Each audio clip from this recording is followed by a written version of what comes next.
ناظرین، heart attack کی وہ خاص نشانیاں جن کو ہمیں جاننا بے حد ضروری ہے، اور اس کے لیے آخر تک یہ ویڈیو کو ضروری دیکھیں۔ ہارٹ اٹیک سے 1 ماہ قبل سامنے آنے والی ہارٹ اٹیک کی علامات۔ ناظرین، جب معاملہ موت کی بیماری یعنی ہارٹ اٹیک کا ہو تو اس کو تو خاص طور پر دھیان دینا چاہیے۔ کیا آپ کو معلوم ہے کہ آپ کا جسم دل کے دورے سے 1 ماہ قبل بلکہ اس سے پہلے خبردار کرنا شروع کر دیتا ہے؟ بس ان علامات کو سمجھنے کی ضرورت ہے۔ اس حوالے سے پریشان بھی نہیں رہنا چاہیے، کیونکہ صحت کے حوالے سے شعور پیدا کرنا کسی کو نقصان نہیں پہنچاتا۔ ناظرین، یہاں ایسی علامات کے بارے میں بتا دوں گا جو دل میں خرابیوں کی کئی ہفتے پہلے اشارہ کر دیتی ہیں۔ نمبر 1، تھکاوٹ کا ہونا۔ ناظرین، یہ ایسی علامات ہیں جو 70% ہارٹ اٹیک کا شکار خواتین میں کئی ہفتے پہلے سامنے آتی ہیں۔ غیر معمولی حد تک جسمانی تھکاوٹ ہارٹ اٹیک کی جانب اشارہ کرتی ہے، اور یہ مرد اور خواتین دونوں میں نظر آ سکتی ہے۔ اگر یہ تھکاوٹ کسی جسمانی یا ذہنی سرگرمیوں کا نتیجہ نہ ہو اور دن کے اختتام پر اس میں اضافہ نہ ہو تو اس پر توجہ دینے کی ضرورت ہے۔ نمبر 2، پیٹ میں درد کا ہونا۔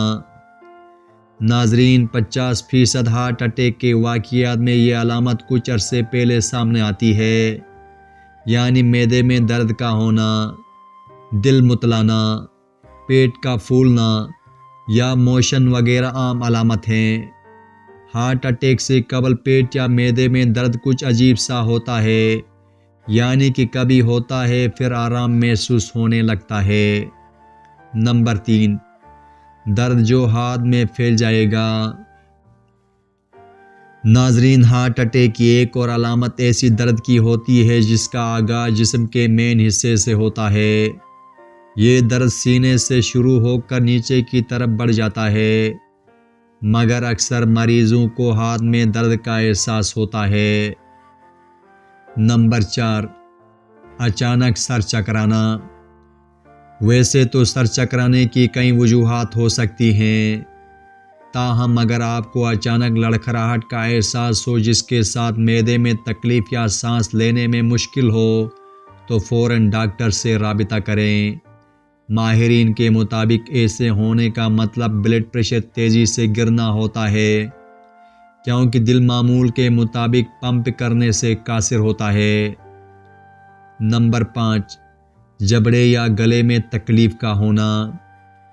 ویسے جبڑے یا گلے میں تکلیف کی وجہ کچھ اور بھی ہو سکتی ہے، تاہم اگر معدے کے درمیان درد کا احساس ہو تو گلے اور جبڑے کی جانب پھیل جائے تو ہارٹ اٹیک کی علامت ہو سکتی ہے۔ نمبر 6، کھانسی جو رکنے کا نام نہیں لے۔ ناظرین، بیشتر وقت میں یہ دل کے مسئلے کی نشانی نہیں ہوتی، تاہم اگر آپ پہلے ہی امراض قلب کا شکار ہیں تو پھر ضرور خطرے کی گھنٹی ہے۔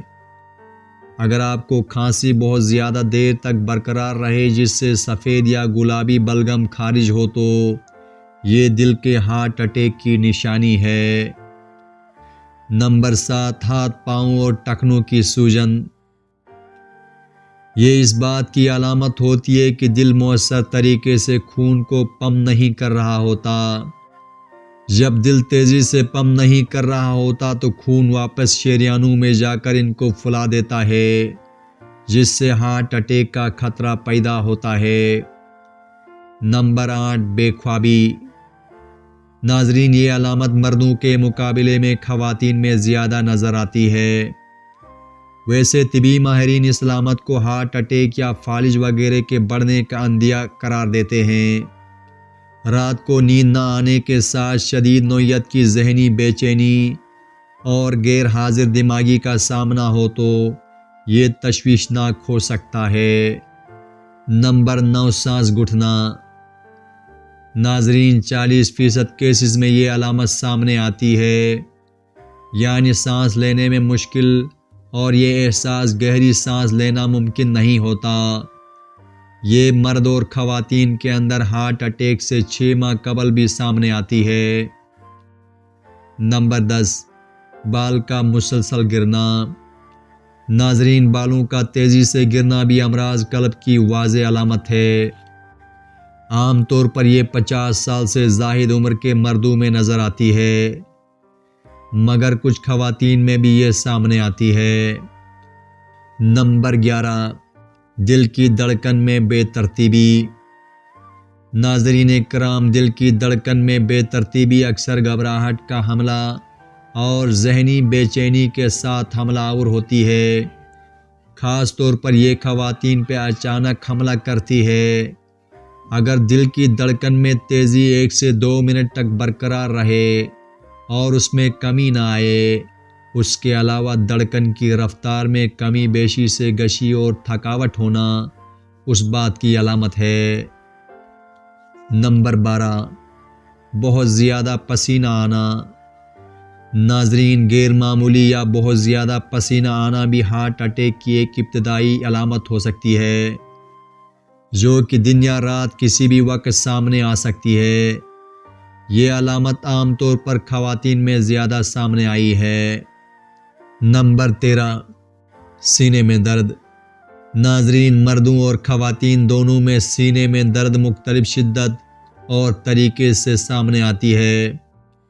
مردوں میں یہ علامت میں ایک ہے جس سے نظر انداز نہیں کیا جانا چاہیے، جبکہ خواتین کے 30% وقت میں یہ سامنے آتا ہے۔ سینے میں درد ایک یا دونوں ہاتھ میں، اکثر بائیں ہاتھ میں، نچلے جبڑے میں، گرد کاندھوں یا معدے میں شدید نوعیت کی بے اطمینانی کی شکل میں پھیل جائے تو ڈاکٹر سے رجوع کر لینا چاہیے۔